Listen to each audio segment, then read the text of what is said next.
Anna McDonald. I am with the Alliance Françoise de Chicago, and today I will be reading the first two chapters of Bonjour Tristesse by Françoise Sagan. Farewell to sadness. Sadness, hello. You are written in the lines on the ceiling.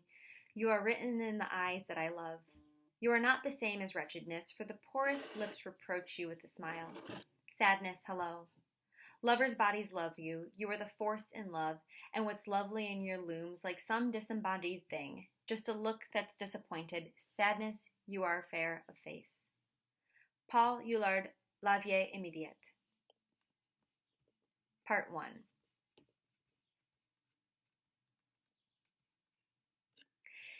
This strange new feeling of mine, obsessing me by its sweet languor, is such that I am reluctant to dignify it with the fine, solemn name of sadness. It is a feeling so self-indulgent and complete in itself that I am almost ashamed of it, whereas I had always looked upon sadness as being a worthy emotion. Before, I did not know what sadness was, though I knew what it was to be languorous, to have regrets, and more rarely to feel remorse. Today, it is as if I am enfolded in some silken thing, soft and enervating, that sets me apart from others. In the summer in question, I was 17 and perfectly happy. The others were my father and Elsa, his mistress. I should explain the situation right away, as it could give the wrong impression. My father was 40 and had been a widower for 15 years. He was a youthful man, full of life and possibilities, and 2 years previously, when I had left boarding school, I could not have failed to realize that he was living with a woman, though it took me longer to accept that it would be a different one every 6 months. But soon as charm, my easygoing new life, and my own disposition brought me round to the idea. He was a light-hearted individual, a good businessman, someone who was always curious but who quickly tired of things, and he was attractive to women. I found him an easy person to love, and I loved him dearly, for he was kind, generous, lively, and full of affection for me. I cannot imagine a better or more amusing friend. At the start of the summer, he was even good enough to ask me whether it would be a nuisance to me during the holidays to have the company of Elsa, his current mistress. I could not but give him an encouraging reply because I knew his need for women, and I also knew that having Elsa would not be a problem for us. She was a tall, red-headed girl, a mixture of playmate and sophisticate, who hung out in the cinemas and the bars of the Champs-Élysées. She was very sweet, rather dim, and quite unpretentious. Besides, my father and I were so pleased just to be going away that we had no objection to anything. He had rented a large white villa on the Mediterranean, a gorgeous, secluded house that we had been dreaming of since the beginning of the warm weather in June. It stood on a promontory overlooking the sea and was hidden from the road by a pine wood. A goat track led down to a little sun-drenched inlet edged with rust-colored rocks where the sea swayed back and forth. The first few days were glorious. We spent hours on the beach, overwhelmed by the heat and gradually acquiring a healthy golden tan, except Elsa, who was having a terrible time, going red and peeling. My father worked through various complicated leg exercises with the aim of getting rid of a small paunch that did not suit his image as a lady killer. I was in the water from dawn. It was cool, clear water, and I would get thoroughly immersed in it and tire myself out with uncoordinated exertions in an attempt to wash away the murk and dust of Paris. I would stretch out on the sand, take up a handful, and then let it trickle through my fingers in a gentle yellow stream.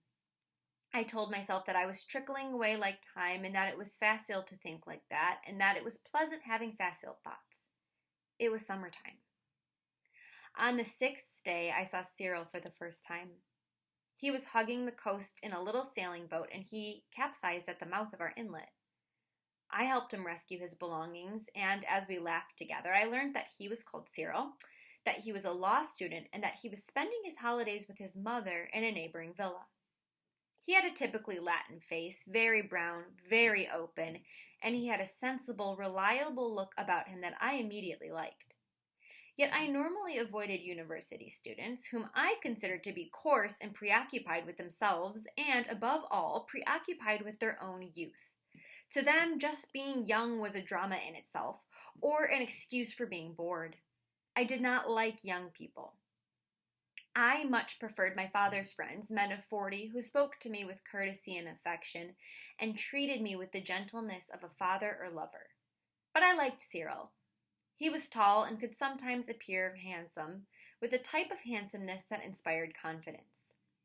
I did not share my father's aversion to ugliness, which often led us to associate with stupid people. Even so, whenever I was faced with people who were without any physical charm, I experienced a sort of uneasiness, a sense of remoteness. The fact that they were resigned to being unattractive struck me as being an unseemly failing on their part. For, after all, what was our aim in life if not to be attractive to others? I still do not know today whether this desire to captivate stems from a surfeit of energy, or whether what lies behind it is a desire to control, or a covert, unacknowledged need to feel reassured and confirmed in oneself. On departing, Cyril offered to teach me to sail. I went back in for dinner, quite absorbed in thinking about him, and I took little or no part in the conversation. Indeed, I barely noticed that my father was agitated. After dinner, we stretched out on reclining chairs on the terrace, as we did every evening. The sky was studded with stars. I gazed up at them, vaguely hoping that they would be in advance of the season and would begin to fall, streaking through the sky. But it was only the beginning of July, too early for shooting stars. In the gravel of the terrace, the cicadas were singing. There must have been thousands of them, drunk with the heat and the moonlight, uttering that strange cry of theirs all night long. I had had it explained to me that all they were doing was rubbing one outer wing against the other, but I preferred to believe in a song coming from their throats as guttural and instinctive as the call of cats in mating season. We were completely at ease. All that prevented me from succumbing to the gentle onslaught of sleep were the tiny grains of sand between my skin and my blouse. It was at this point that my father gave a little cough and sat up in his recliner. "I've news for you," he said. "Someone is coming to stay."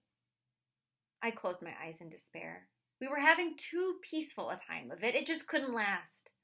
"Quick, tell us who it is," exclaimed Elsa, who was always keen to hear about what was going on socially. "It's Anne Larson," said my father as he turned to face me. I just looked at him, too astonished to react. "I told her to come if her season's collections left her exhausted, and, well, she's coming." I would never have thought it. Anne Larson had been an old friend of my mother's and had had very little to do with my father. Even so, when I had left boarding school 2 years previously, my father, having no idea what to do with me, had packed me off to her.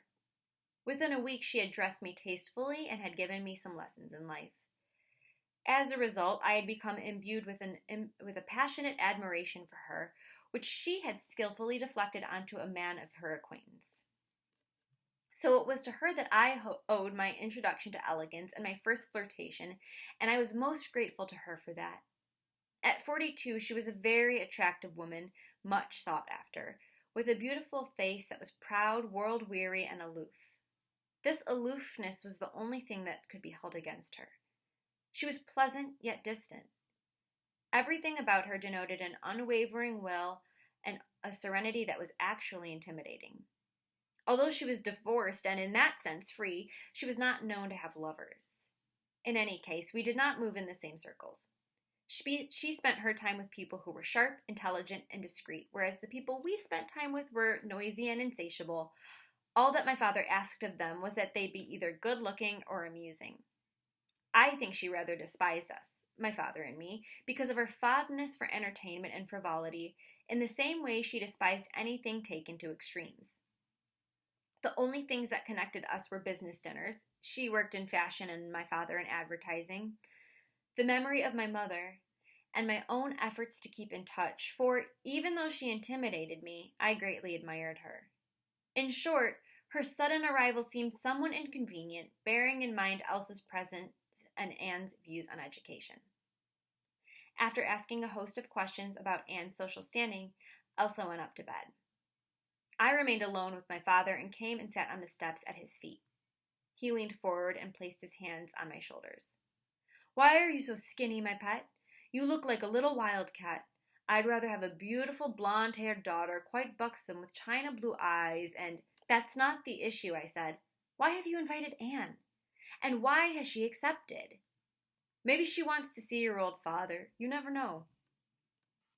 You're not the type of man that Anne is interested in, I said. She's too intelligent and she has too much self-respect. And what about Elsa? Have you thought of her?